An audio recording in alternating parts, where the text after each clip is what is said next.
Muho imamo danes v studiu. A boš klopo naredil? Klopa. N1 podcast s Suzano Lovec. Lep pozdrav vsem poslušalcem in poslušalkam, gledalcem in gledalkam. In lep pozdrav tebi, Martin. Živijo, hvala za vabilo. Z nami je danes Martin Pavčnik, urednik spletnega sportkluba in naš sodelavec na N1, velik strokovnjak za šport. Naj gledalcem in poslušalcem povem, da vsa šport, ki ga vidijo tudi na N1 in na spletni strani sportkluba, to je v bistvu urednik teh vsebin, je Martin Pavčnik. Dobrodošel. Izbrala sva si dober dan, simbolen dan za tale N1 podcast. Včeraj je bila ta tekma emocij, tekma presežkov, danes se začenja tur. Je to nek simbolen dan? Je, v bistvu ravno zato, ker je nek presek tega največjega in najboljšega, kar ponuja slovenski šport. Se pravi, na eni strani Luka Dončić in Goran Dragić, slovenska reprezentanca v košarki, evropski prvaki, olimpijci, z njimi navijači, po drugi strani Tadej Pogačar, Primož Roglič, dva v bistvu izjemna posameznika v verjetno enem najbolj priljubljenih in globalno spremljenih individualnih športov, tako da ja, tukaj si podajo roko. Ko sva se pred nekaj dnevi pogovarjala in sem te vprašala o tem, kako vrhunski smo Slovenci, kako vrhunska je Slovenija v športu, si ti povezal ta dva dogodka. In si rekel, to so globalne zvezde. Zakaj sta recimo točno ta dva dogodka tako simbolna?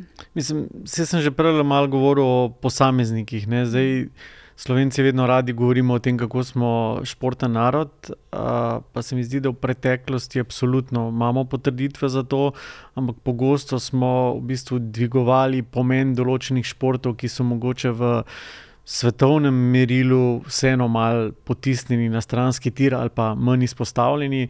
Zdaj v zadnjih letih smo pa dejansko priča prisotnosti slovenskih športnikov v teh največjih športih, ne, od omenila sva Dončića, Dragića, najboljša kolesarja, pa zanima jih je še kar nekaj. Vemo, da je Jan Oblak eden najboljših vratarjev na svetu, se pravi, govorimo o nogometu, ki je sploh šport številka 1, in to je ta mogoče moment, ki je po svoje tudi zgodovinski. Se pravi, da se ne kažemo, da govorimo v prvi osebi, v določenih športih, ki je domena 5-6 držav, ampak je to svetovna zadeva. Ti si bil konec prejšnjega tedna v Trstu in napisal članek o Dončić maniji med drugim. Kako je izgledalo, kako izgleda ta Dončić manija na terenu, recimo v Trstu? Ja, se ravno to je zanimivo. Jasno, kot slovenski novinarji vedno spremljamo predvsem slovenske športnike, ker se mi zdi, da je to pač za naše občinstvo tudi najbolj zanimivo. In jasno, smo imeli vedno neke svoje zvezde v svojih okvirih, pa tudi širše. Nam je bilo v bistvu vedno v zgodovini oziroma zanimivo gledati, na kakšen način jih dojemajo tudi v tujini. In ja, določene slovenske izjemne športnike so tudi v tujini zelo cenili, tudi navijači, ampak to, kar se pa dogaja okrog Dončića, pa mislim, da preseže in podre vse. In zdaj se spet vračava k temu, da je to nek športnik, ki je uspel v športu, ki je vse prisoten. On je najboljši košarkar na svetu, če rečeva top 5, ne bova zgrešila. V športu, ki ima za sabo ligo NBA z vso to svojo mašinerijo, ki pokriva cel svet. In jasno je to pljusknilo tudi nekako trsno. Jaz dejansko še nisem doživel, da bi 2 uri pred tekmo 200 ljudi, Italijanov tudi, stalo v igrišču, kljub pač slabi varnosti, mogoče je tudi to, in v bistvu snemali vsako njegovo potezo, iskali priložnosti za neki Instagram moment. To je res nekaj, kar je nepojemljivo. In v bistvu sem to že lani na olimpijskih igrah, ko sicer ni bilo gledalcev, si v bistvu pri tujih medijih videlo, kakšna zvezda je Luka Dončić. Včerajšnja tekma, verjetno si jo bomo z izjemnim rezultatom sicer, ampak si jo bomo verjetno zapomnili vsej mnogi od nas po teh neverjetnih emocijah in kemiji po tekmi, po tej neverjetni kemiji med Dragićem in Dončićem, ki je nalezljiva, ki v bistvu gre tako gledalcem po koži. Kako vidiš ti to navezo njiju dveh? V bistvu mogoče malo vidim na drugačen način, predvsem primerjavo tega, kar smo videli včeraj, pa to, kar sta ona dva bila leta 2017. Ne? Ker leta 2017 je bil Goran Dragić tisti nesporni lider, kapetan. Jaz sem večkrat napisal, da je on na novo definiral vlogo kapetana, ne za košarko, ampak v bistvu za vse slovenske športe. Luka je bil pa tisti najstnik, prihajajoča zvezda, ki mu je Goran kot nesporni lider, kapetan odprl vrata v garderobo, v reprezentanco, na končni fazi si ga je zbral za cimra, prevzel vlogo mentorja, brez tistega kančka občutka, on me bo zasenčil, on je nova zvezda. Ne, jaz te bom vse naučil, vse ti bom predal, skupaj bova nekaj dosegla. In to je bila ena taka naveza, ki je takrat klapala. Se pravi, Gogi vodja, po drugi strani Luka, prihajajoča zvezda, ki je vendarle že na neki visoki ravni in v bistvu svoje doseže. In če zdaj zavrtimo par let kasneje, pa absolutno Luka Dončić večji in boljši košarkar v tem trenutku, ampak vseeno z neverjetnim spoštovanjem še vedno gleda Dragića. Ne. Ni pozabil tistega, kar je bilo takrat, ni pozabil tega, kaj je on dal reprezentanci, kaj je dal njemu.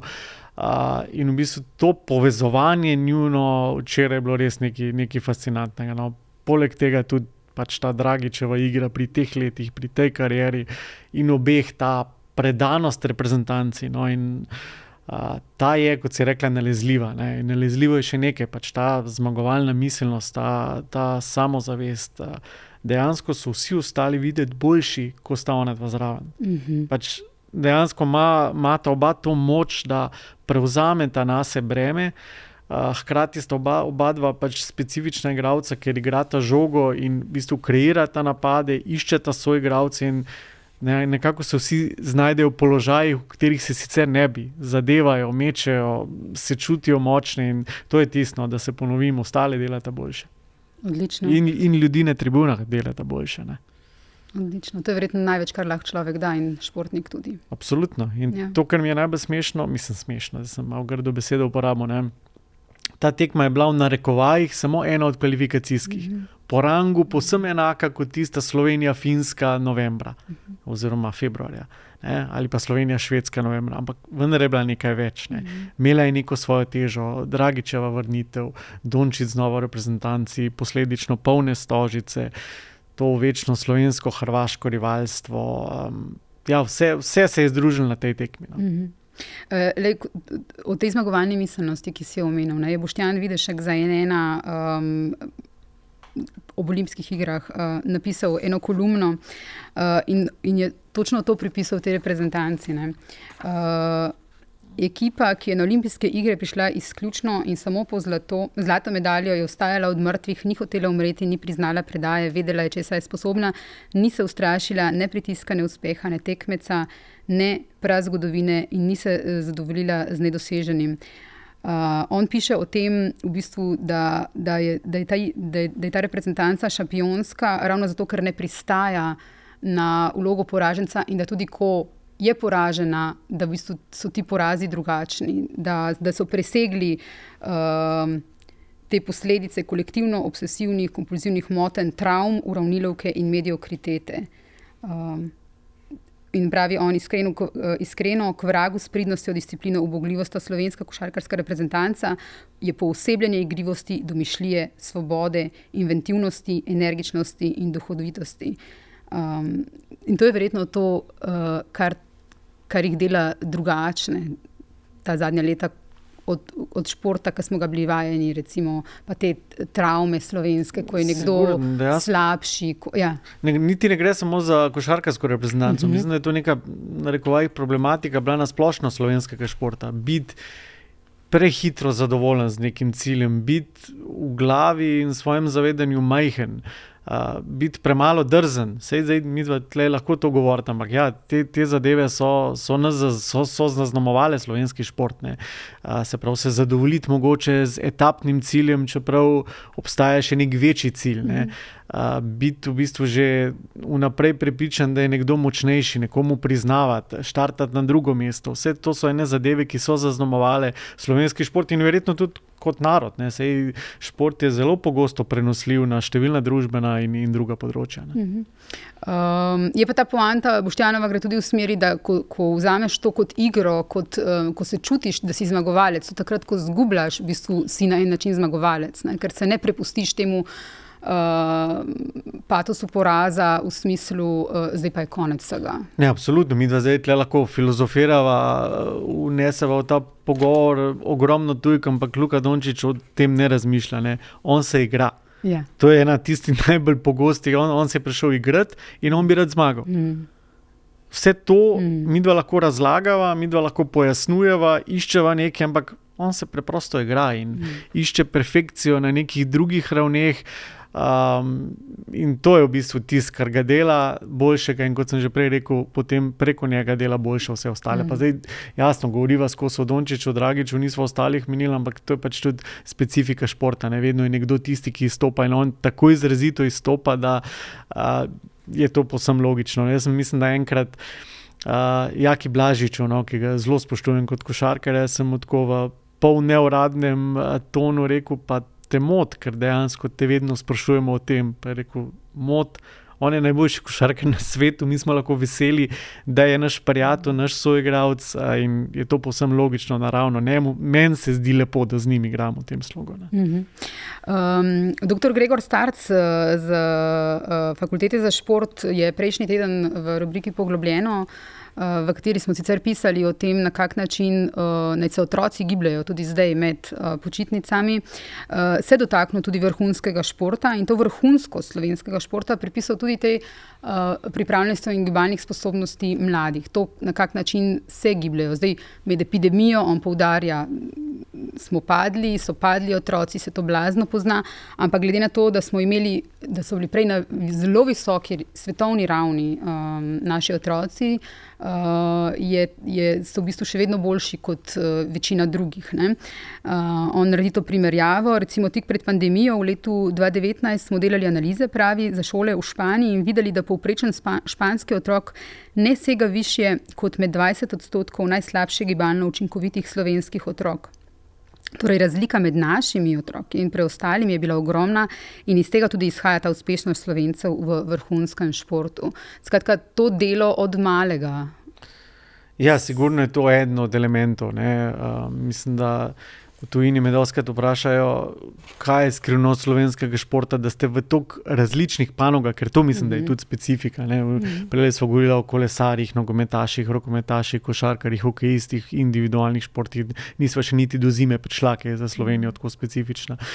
In ja, to je sigurno en od elementov, ki Slovence dela tako raznolike in uspešne. Ne glede na to, da imamo marsikaj povedati o slovenskem šolskem sistemu, pa kako bi lahko bil boljši, ampak tukaj pa je en element, ki pa vendarle ga je treba pohvaliti, ne glede na to, da še kar kriči po napredku, ki pa prinaša nekaj v slovenski šport. Skratka, že v vrtcu, pa potem v osnovnih šolah se slovenski otroci spoznavajo z številnimi različnimi športi. Ne vem, pri nas zna osnovnošolec zelo hitro plavati, se znajti z različnimi žogami, obvladati različne atletske, gimnastične discipline in to je kar nekje svetovni unikum. Tudi to, ko ima Grega, ki ga dobro poznam, vodi tudi ta športni karton, ki smo ga vsi delali v šolah, to tapkanje. Vesel zgibi. Tako. Poleg tega, to je tudi treba mogoče poudariti, vsaka slovenska šola osnovna ima zavidljivo ali pa vsaj sprejemljivo telovadnico, zunaj štadion. In zdaj, če lahko še malo nadaljujem, tisto, kar se mi zdi zelo hitro se na to športno vzgojo, ki je obvezna, vežejo tudi izvenšolske dejavnosti. Torej, mi imamo v šolah razne krožke, na katere se priklopijo klubi, panožne zveze. Tukaj je zdaj potem prehodnost narejena v že te tekmovalne sfere. tukaj tudi slovenska majhnost prihaja do izraza. Se pravi, ti lahko zelo hitro iz kolesarstva ali pa iz smučarskih skokov preideš v kolesarstvo, ne, zveni znano. Tako da tukaj je kar enih elementov, ki jih lahko pripišemo tudi šolskemu sistemu, da je slovenski šport uspešen, predvsem v tej svoji bazi. Kaj se naprej dogaja, je pač druga zgodba, ampak ja, tle ima dr. Starc kar prav. Dr. Starc tukaj opozarja sicer tudi, on seveda najbolj na svetu spodbuja gibanje otrok. Otroci se morajo gibati, čim več gibati, intenzivno gibati, ni hoja starši na sprehod dovolj za otroke, oni potrebujejo intenzivno vadbo in zelo pogosto jo potrebujejo. Ampak kar recimo je tudi opozoril to, naj se otrok ne vzgaja v, kot on pravi, drkalne konje. Ne? Da je treba pustiti otrokom tudi v klubih, tudi tam, kjer vadijo popoldne, da se ukvarjajo s športom zaradi športa samega in ne toliko zaradi tekmovanj. In pravi on, to so tisti otroci, ki bodo v resnici kasneje šampioni. Ne tisti, ki jim bomo od malih nog jih usmerjali v en šport, jih vzgajali kot dirkalne konje, potem pa jih poškodovali, da bodo na koncu kariere ostali na pol invalidi. Otrokom bi pustil odprta vrata, da se razvijajo vrhunsko, a da šport od njih ne zahteva preveč, da jih ne zasužni. To je ta zdrava miselnost, staršev do otrok. Jaz mislim, da je tle dr. Starc na tak lep polakademski slog zapakiral not, da imamo na eni strani veliko preambicioznih staršev, ki mogoče neke svoje ambicije zrcalijo na otroke, frustracije, ja. Do trenerjev, ki bi radi imeli uspešne mulce že v kategoriji do 12 do 13 let, da so potem tudi oni uspešni. Jasno, če smo spet pri dr. Starcu, njegova ideja oziroma njegov ključni cilj je pa čim več otrok v športu zaradi zdravega načina življenja. Absolutno. Prenosa na drugo niti ne toliko tekmovalno. Zdaj, mogoče se tle malo od klasičnega navijača razlikuje, ne, ker jasno, navijač pa želi športnike. Ne, in, to je sigurno ena od slovenskih problematik. No.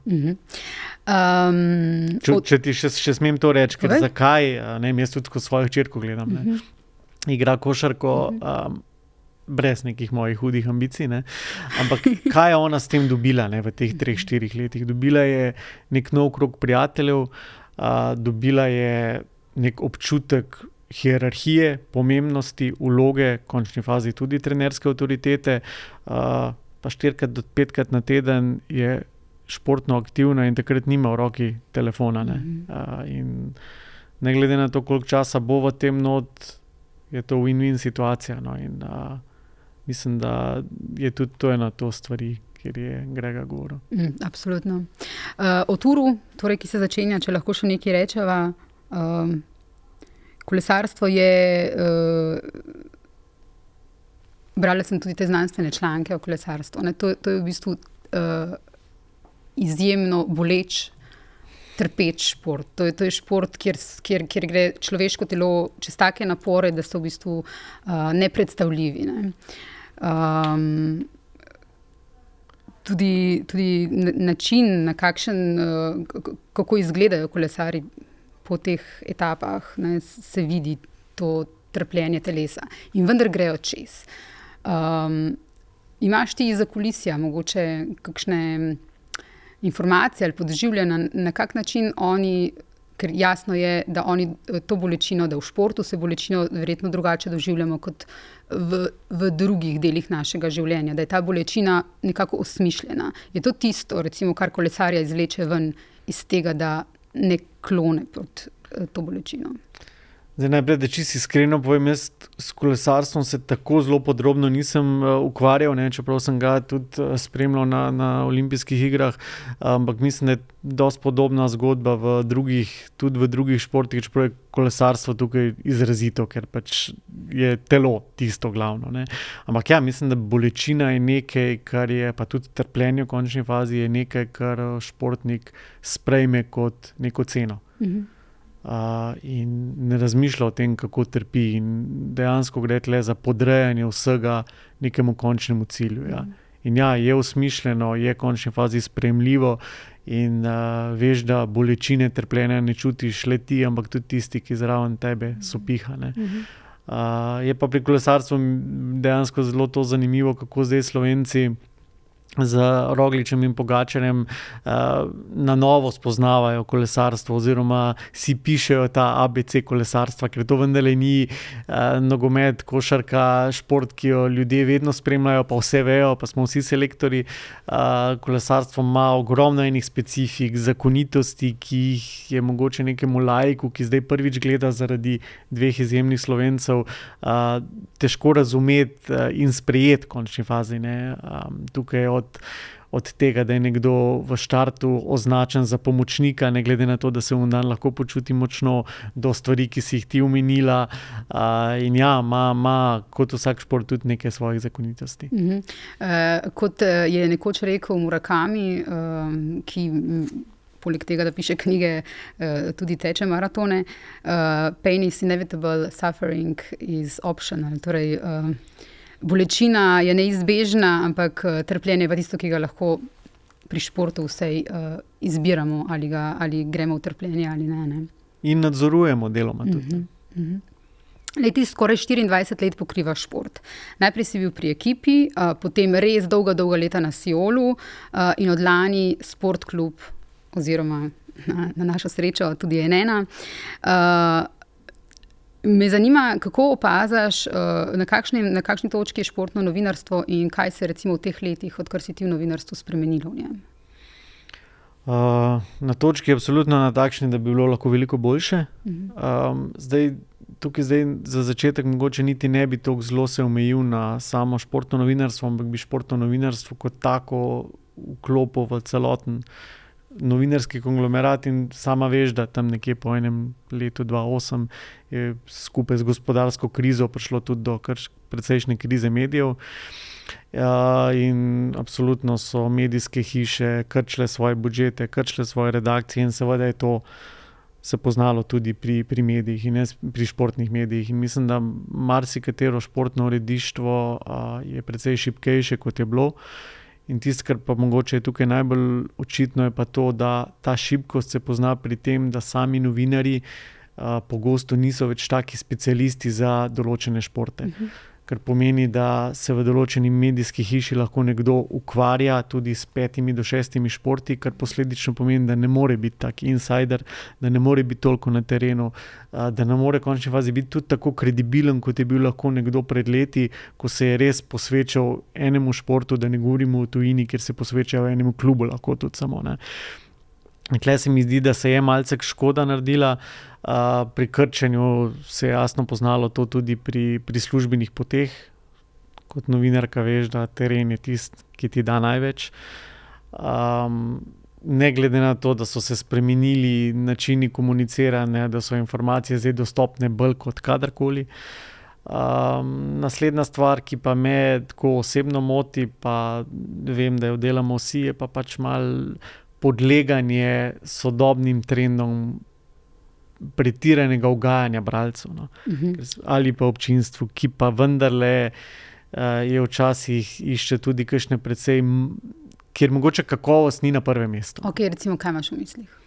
V mislih imam mogoče tudi kakšne naslove, kakšne članke, kjer je mogoče klik glavna zadeva, ne pa sama vsebina, no. In zdaj midva se lahko o tem pogovarjava, rečeva, bova delala drugače, na koncu dneva bo vsak želel videti tudi kakšne rezultate, ne.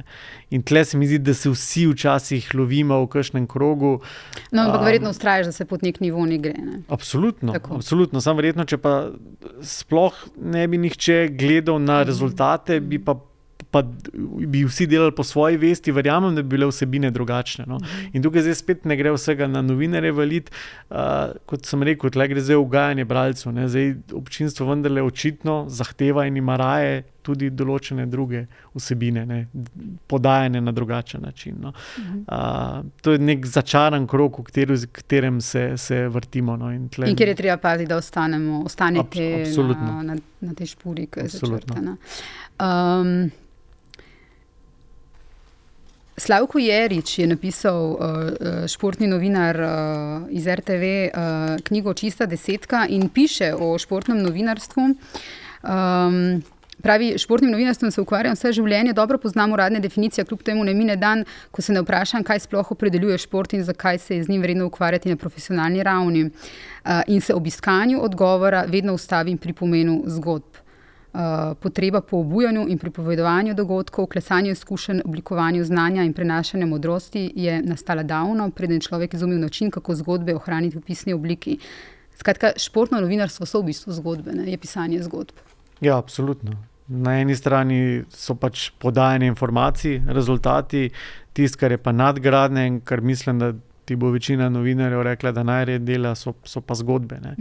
Se pravi, to je morje nekih emocij, morje zmag, porazov, zakulisnih iger, nevidnih zgodb, ki jih želiš prenesti v določeni obliki bralcu, gledalcu, poslušalcu, kakorkoli že. In ja, to je tudi, mislim, največji možen izziv za vse, ne. In mogoče, če se navežem tudi na prejšnje vprašanje, je tle tudi malo komponenta časa, ne. Se mi zdi, da če bi imeli vsi malo več časa ali pa bi mogoče bili posvečeni določeni temi ali zgodbi, ko smo ravno pri zgodbah, bi bilo teh zgodb še več, bi bile še boljše. Ampak jasno, treba je biti včasih tudi realen, pa se zavedati nekih prioritet, kaj vklestati, ampak ja, zgodbe so tiste, ki... Jaz bi sam zgodbe delal, če bi se dal, ne. No in tudi ti v bistvu jih delaš, ne? Če smem povedati, ker jaz se spomnim še, ko sva delala ti v drugi službi in jaz v drugi službi, ko se nisva poznala in sem te poznala samo po imenu, si v bistvu bil znan kot tisti, ki je recimo naredil zgodbo iz športa, ki ni v bistvu mu bil pomemben samo podatek ali pa samo rezultat, ampak je v bistvu šport prinesel vedno kot zgodbo. Ja, zato ker dejansko rezultat je fakt, ne, ki ga poda vsak medij. Zdaj, kaj boš pa okoli tega zgradil, je pa stvar uredništva, stvar novinarja in ja, kot ponavljam se, no, to je v bistvu kar lep izziv. No, tebe so ena od teh zgodb, kjer so te drugi novinarji vedno navajali, ali pa dajali celo za zgled, je bil v bistvu to, kako pogosto si dobil neke zgodbe ali pa intervjuje s Tino Maze. Tukaj je nek ta poseben odnos med vama se vzpostavil. Ne? Kako recimo si lahko ti, neki športnici, kot je Tina Maze, ki je relativno zaprta bila kot športnica, ne? Do medijev, kako si vzpostavil ta odnos oziroma na kak način recimo si ti lahko prišel do nekih stvari, kjer drugi novinarji niso blizu prišli? Pa jaz mislim, da je to en odnos, ena zgodba, ki se je gradila dalj časa. No. Zdaj, mislim, da stvar, ki je pri tem dosti pomembna, pa mi je mogoče olajšala delo, je, da sem bil praktično zraven že na začetku njene poti. No. Se pri njej v bistvu ta širitev zgodbe nastala z odcepitvijo od reprezentance in sodelovanje z Andrejem Masijem. In tukaj je v bistvu tudi Andreja zelo veliko vlogo odigral. No, jaz imam občutek, da si je on v glavi zastavil nekaj medijskih hiš, za katere je videl, da se bolj posvečajo samemu smučanju kot pa vsem ostalim in je v bistvu tle nek krog vzpostavil in nek krog tudi nekega zaupanja, nekega vzajemnega odnosa in tega pristopa, o katerem govoriš. No. In tle se mi zdi, da je pomembnost, korektnost z obeh strani. Zdaj so bili tudi kakšni pogovori, ki so bili manj prijetni z ene in druge stvari, jasno, ne strinjanje s čim zapisanim, ampak se mi zdi, da vseeno eno spoštovanje, ki se je pa gradilo tukaj, je pa zelo pomembno bilo pri tem pristopu. Ne. Zdaj, naslednja zadeva je, pa če se spet navežemo od eno predhodnih vprašanj, je terensko delo. Ne. Zdaj, če si ti prisoten na terenu, če si viden. Če imaš stik s temi športniki. Če imaš stik, je povsem drugače, kot če nekoga pokličeš, mu pošleš mail, prideš preko predstavnika za stike z javnosti. Tako da tle mislim, da je morje vsega tega. Se pa ne bi čisto strinjal, da sem mogoče bil tukaj najbližje, no, mislim, da pokojni Vito Divac, ja, tudi človek, ki ga neizmerno cenim, ki je tudi meni v bistvu kar veliko pomagal, je bil pa zelo blizu si s Tino, no, in zato tudi v bistvu tista knjiga, ki jo je napisal skupaj. In je tudi pomagal in to je omenjeno tudi v intervjuju, ki si ga imel ti s Tino Maze pred nekaj meseci, Spremenjena Tina Maze, to ni več moj svet. V tem intervjuju med drugim Tina Maze razlaga o uspehih in neuspehih, naredi tukaj neko vzporednico med športom in življenjem.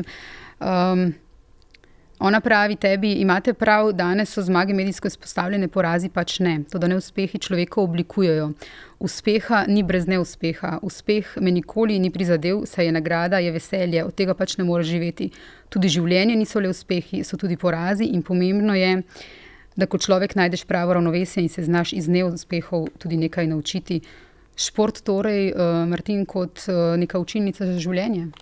Ja, mislim, da so danes nekajkrat že prišla na to, no, kako prenosljiv je šport na ostala področja. No. Tudi v končni fazi veliko je smučark ali drugih športnic, o katerih nismo pisali, ker si v bistvu bil tisti prvi poraz tako velik, tako boleč, da so izginili. Ne.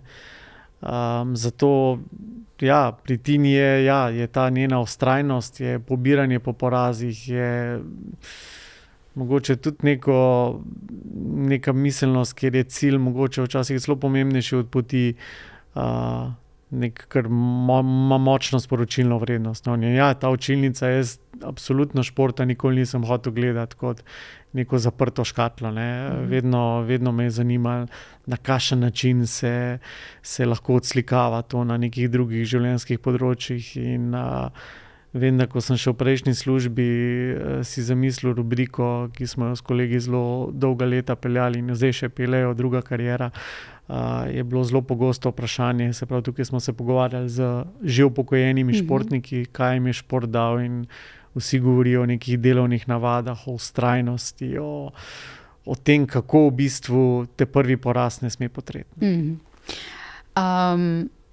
V tem intervjuju s Tino Maze ona govori tudi o teh stiskah. Zdaj prihajava na ta del, ki ga navijači, gledalci, bralci običajno ne vidimo ali pa ga nočemo videti. Tudi na področje, kjer športniki pogosto ostajajo sami, kjer so nevidni, kljub temu, da so v uspehih, pričakovanjih naših zelo vidni, v prvem planu se pogosto zgodi, da pri teh stiskah ostanejo sami in tudi pogosto nerazumljeni. In Tina Maze pravi, da so bile te stvari stalno prisotne, ne, in da morda ni prav, da se o tem javno ne govori. Kako naporen je torej tekmovalni šport v tem smislu? Ja, zelo ne. Zelo na kratko, ker predstavljaj si, ti pač vlagaš vse v nekaj. Svoj čas, svoje, končni fazi marsikdo tudi svoj denar, svoje telo. Potiskaš vse na stran od, ne vem, partnerskih odnosov, družine, če jo že imaš, druženja, zabav, žurov, zelo tako povedan, in jasno želiš nek končen rezultat. Je to celo, v bistvu vse življenje se pelje preko športa, seveda. Hkrati pa vključuje tudi veliko emocij, tudi o tem Tina Maze govori, ne? Koliko emocij je vpleteno v tekmovanje, treniranje, čakanje na tekme. Seveda, ne, in zdaj ona govori tudi o teh stiskah. Zdaj, njene stiske so bile velike, pa vendar ne tako velike kot pri nekaterih drugih športnikih. Ne. Zdaj, moja dobra kolega Rok Viškovič in Rok Nafel sta enkrat pisala o tem v naši sobotni temi, ravno kje je tudi ta meja, o kateri se poroča, tudi s pomočjo psihologov sta razlagala, da pač to je del športa, pred katerim si ne gre zatiskati oči. Ne. In neka rdeča nit bi lahko bila, da marsikateri športnik, pa imamo v Sloveniji kar nekaj, bi svojo zgodbo lahko odprl oči tudi komu drugemu. Ne. Torej, nisem samo v tem. Ne. Ja. Tudi njej se je to že dogajalo. Ne. Torej, da so tudi v športu, ali pa še posebej v športu, in depresije, in izgorelosti. Predvsem depresije, tako je. Mi imamo nekaj res lepih primerov. Pa vedno je bila to malce tabu tema, ne. Saj to je v novinarstvu pogosto tako, ne. Slovenskega športnika bomo mogoče malo bolj previdni do njega bili, zdaj, če bomo povzemali, bomo pa gladko, da je nekdo v depresiji, da ima nekdo hude težave. In ja, tukaj je tudi mogoče malo na športniku samem, da se odloči, koliko se tukaj odpre. No, in jasno, tukaj bi nek zgled lahko veliko dal novim generacijam. In tudi verjetno to neko razumevanje javnosti, da obstajajo pri športnikih tudi temni trenutki, da potrebujejo spodbudo tudi takrat, ko so na tleh, tudi takrat, ko jih ne vidimo, tudi takrat, ko jim mogoče tudi ne bi bilo težko o teh stvarih govoriti, bi bilo verjetno lažje, hkrati pa, kot praviš, bi dali nek signal drugim športnikom, tudi splošni javnosti, da so to stvari, o katerih se govori in so del življenja, tako kot so del športa. Po Evropskem prvenstvu sem bil psihično in fizično izčrpan, je tudi Dragič povedal večkrat, tudi on je govoril v bistvu o tem, kako zelo izčrpujoče je za telo in za psiho. So take tekme, kako ostaneš potem v bistvu, kakšen ostaneš potem po takih tekmovanjih. Zdaj, konkretno pri Dragiču je bila takrat ta situacija. On je s tistim Evropskim prvenstvom vse vložil v ta končni cilj. In ko ga je dosegel, ko se je naslednji dan zbudil, kaj pa zdaj? Mislim, da je to večkrat lepo povedal. In to je bil nek moment, neka prelomnica v njegovi karieri, čez katero je tudi uspešno šel. Ne? In mislim, da je potem nekakrat tudi pojasnil, da pri njemu to ni bila zdaj taka huda neka drama. Ne? Ampak vseeno, on je imel težave z motivacijo. Ravno to je motivacija. No.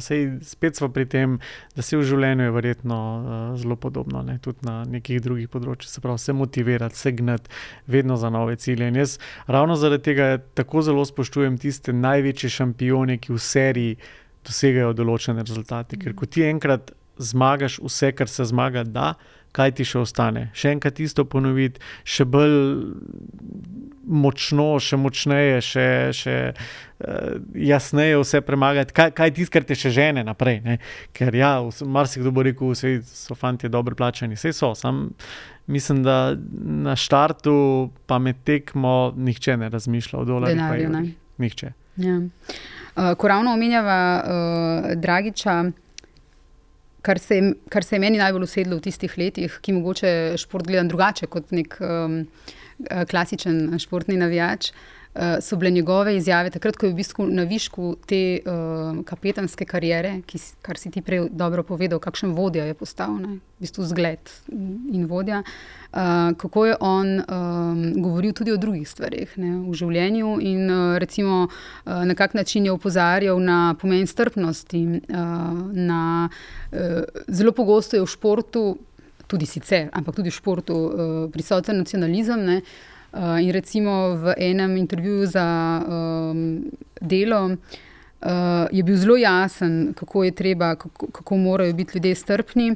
Zdi se mi pomembno, da ljudje, ki jih ima cela država za neke idole, ki jih imajo mladi za idole, da nagovarjajo v bistvu ljudi tudi o drugih temah, ne? Recimo konkretno Dragič na temo nacionalizma. Moj oče je rojen v Bosni, prišel v Slovenijo, ta ga je sprejela, dobil je potni list, tukaj spoznal mamo in tukaj je ostal. Vemo, kaj se je dogajalo med zadnjo vojno. Mislim, da je Slovenija begunce iz Bosne takrat lepo sprejela. Podobno je bilo takrat, ko so bile poplave v Bosni in Srbiji, ko smo se povezali vsi v nekdanji Jugoslaviji in pokazali, kako solidarni smo. Tudi zdaj bi se morali povezati, da rešimo begunsko vprašanje, je takrat rekel. In nadaljeval. Konec koncev smo vsi samo ljudje, ki bežijo pred grozotami v njihovi domovini in iščejo boljše življenje za svojo družino. In najpomembnejše, vzgojen sem bil tako, da spoštujem različne veroizpovedi, različne narode, rase. Zame ni važno, v koga verjameš, kakšne barve je tvoja koža, odkot prihajaš, vidim samo eno, ali si dober človek ali slab. Tle se mi zdi, da je en zelo učinkovit način, ker je na nekem svojem izkustvu potegnil zgodbo do konca. Ne? Ker jaz se strinjam deloma s tabo, ne? Športniki morajo odpirati tudi določene teme, morajo biti vzor. V osnovi pa to ni njihov poklic, ne? Ker zdaj smo en kar velik bremena dala poleg športnega. Ampak vsak verjetno, ki postane zaradi nekih svojih uspehov ali pa nekega prostora, ki ga ima v medijih, tako vplivan, verjetno ima to breme, tudi če ga midva ne nalagava. Ja, ga ima, ampak zdaj kako daleč gremo. Zdaj tle pri Gogiju sem ravno zato rekel, da mi je fajn, ker je svojega izkustva potekel zgodbo in jo lepo zaokrožil. Medtem ko ne vem, zakaj bi jaz moral vedeti, kaj si določen športnik misli o priključevanju Bosne in Hercegovine v NATO. Kaj si misli?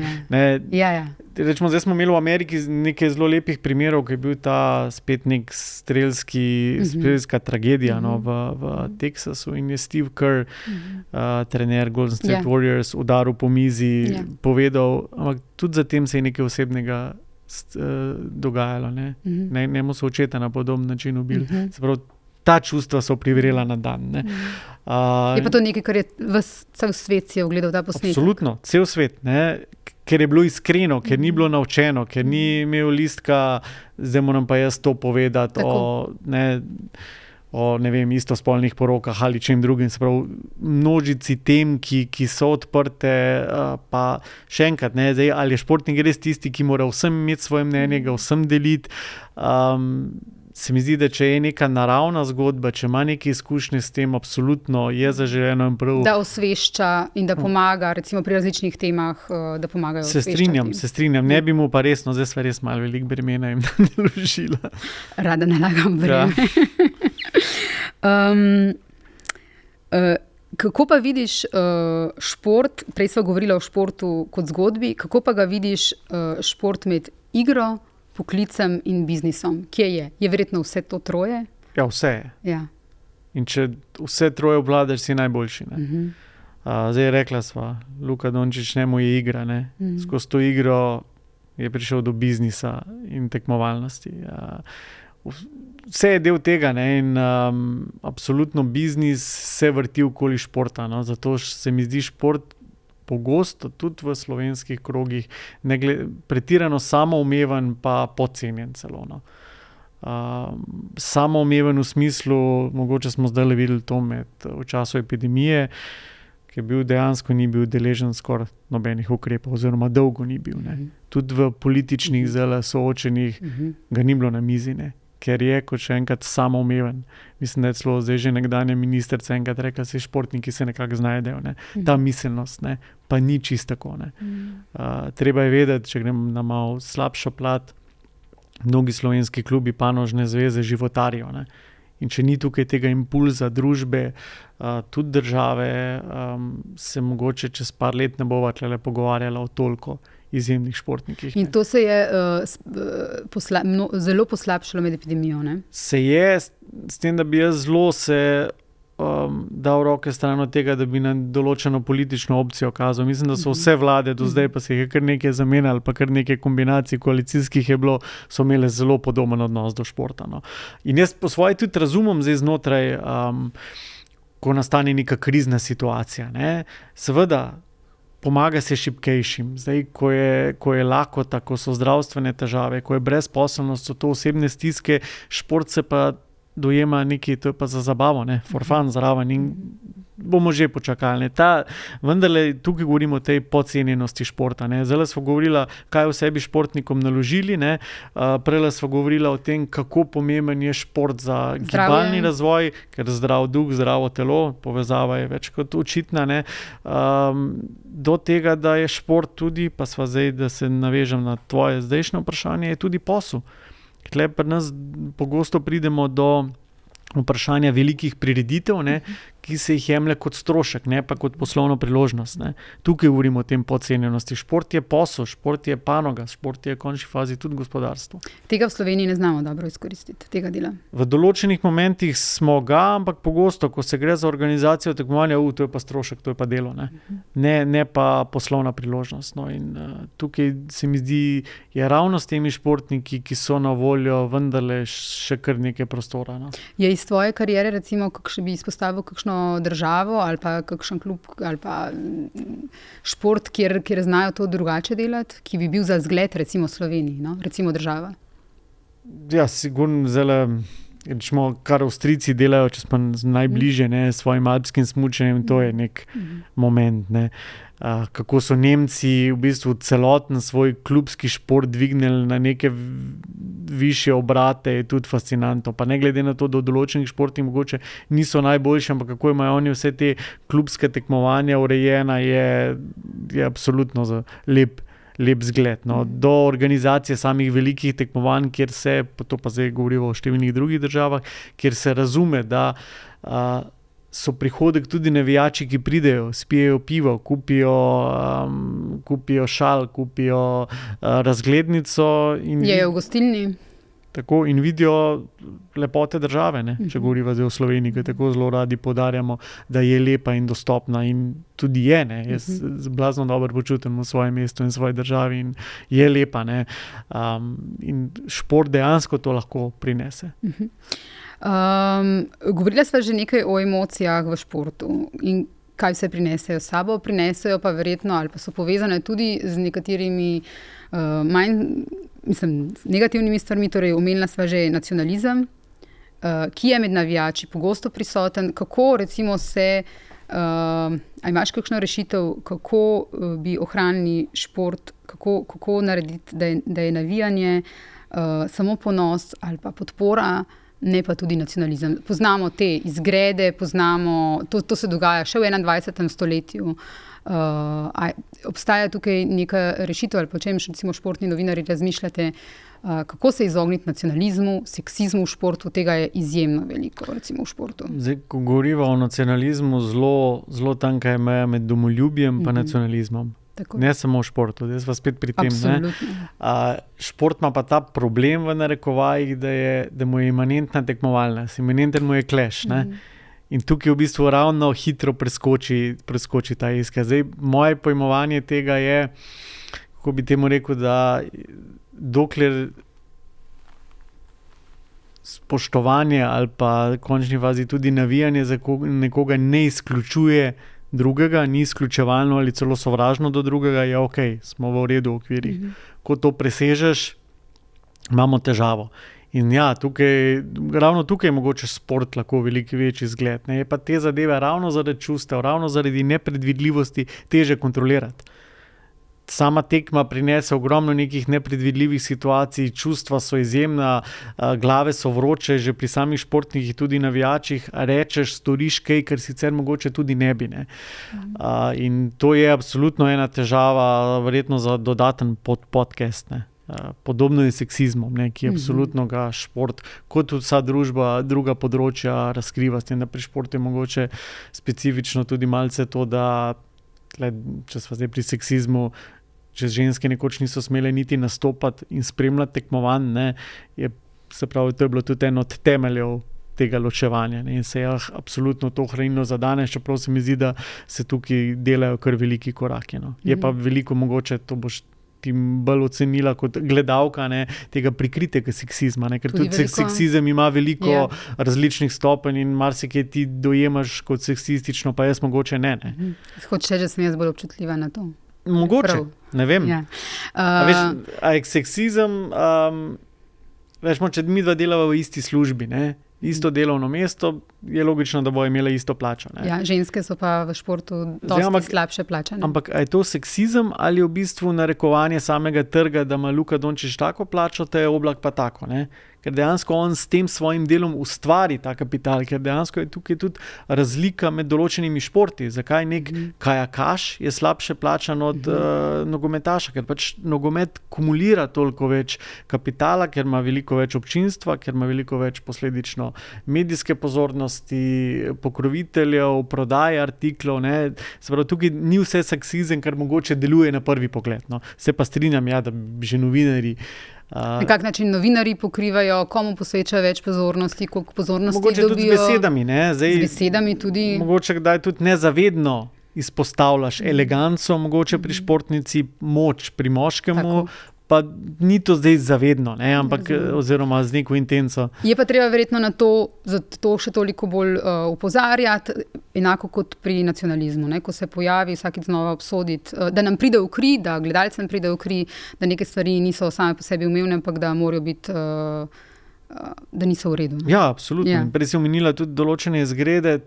Tukaj so določene subkulture, se mi zdi, ki so včasih tudi malo zlorabile sam šport. Ne vem, navijaški izgredi, predvsem neki v vzhodni Evropi, to je poligon, ki je vzporeden športu in je mogoče šport samo nek ali izgovor, ali skupni imenovalec teh, ali pa kanalja teh skupin, ki samim športom nima kaj dosti skupnega. No. Ja.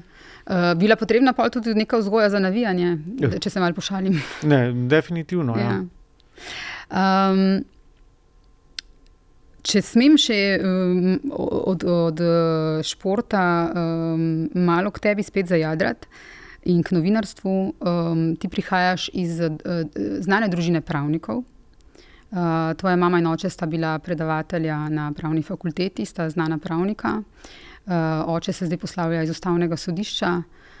Brat je tudi pravnik, sodnik na Vrhovnem sodišču. Ti si športni novinar. Meni je radilo v življenju, ne? Tebi je radilo v življenju. Si mi pa nekoč rekel, da si kljub temu, da delaš čisto drugo stvar kot tvoja družina, tvoja primarna družina, da si od njih, ob tem, ko si opazoval mamo in očeta pri delu, vseeno potegnil in na svoje področje prenesel to predanost in užitek pri delu, ki si jo videl pri njih. Je to tisto, kar športni novinar tudi potrebuje? Predanost in užitek v tem, kar dela. Zato, ker pač športno novinarstvo nosi določene specifike, ki mogoče niso razumljene, ne vem, od časovne okvirnice, nepredvidljivosti in pač, če to vzameš v zakup, pa vidiš neke lepše stvari o tem, bo šel lažje čez njih, no? Da ga dejansko ne dojemaš kot delo, kot službo. In jaz sem vesel, da sem delal zdaj že v drugem kolektivu, kjer je zavedanje takšno, ne, skratka, da je to zdaj največja floskula možna, način življenja, ne, pa je. In ja, to, ko si govorila o mojih starših, jaz absolutno, sem videl to neko predanost delu, mene pravo nikoli ni zanimalo, no. Sem pa neke te vzorce, kako se lotevati svoje službe, sigurno potegnil tam, no. V bistvu sta bila trenerja. Ja, zdaj, če si rekla, da si bila profesor, jaz nisem bil nikoli na njunih predavanjih, sem pa verjetno kar nekaj lekcij tovrstnih nehote ali pa hote dobil. Še Miha Orešnik, naš kolega iz NN, voditelj... Cenjeni kolega.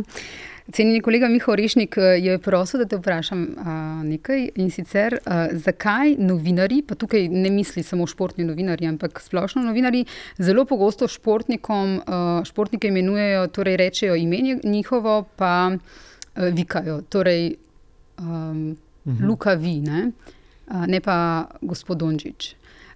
Če mogoče veš, od kje to izhaja, kdaj se je to začelo, ali je bilo vedno tako in kako na to gledaš?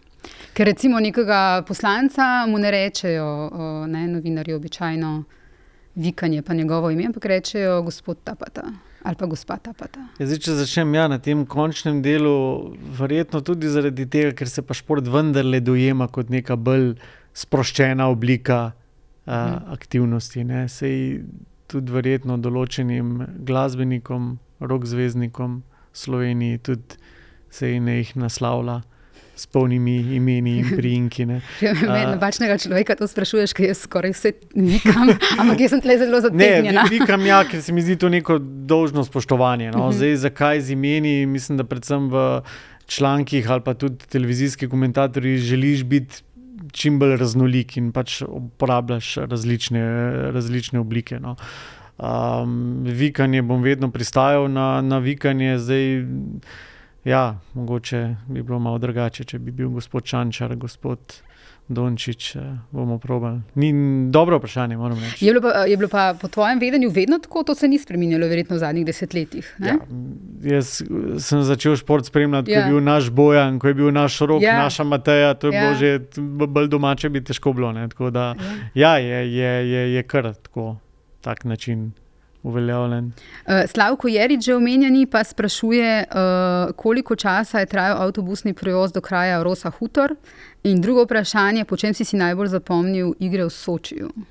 Ja, zdaj obe vprašanji letita ravno na Soči, zdaj verjetno je to malo interno zbadanje, ker sva takrat bila oba dva v tej novinarski odpravi. Mislim, da je uro pa pol trajal, mogoče me bo popravil, on je boljši v številkah kot jaz, definitivno, mogoče bo šlo kakšno statistično primerjavo najdel. Po čem sem si zapomnil? Zapomnil sem si potem, da so bile to mogoče ene najbolj intenzivnih olimpijskih iger, na katerih sem bil, ker tam so pa res deževale slovenske kolajne in je nek ta adrenalin delovni bil stalno prisoten.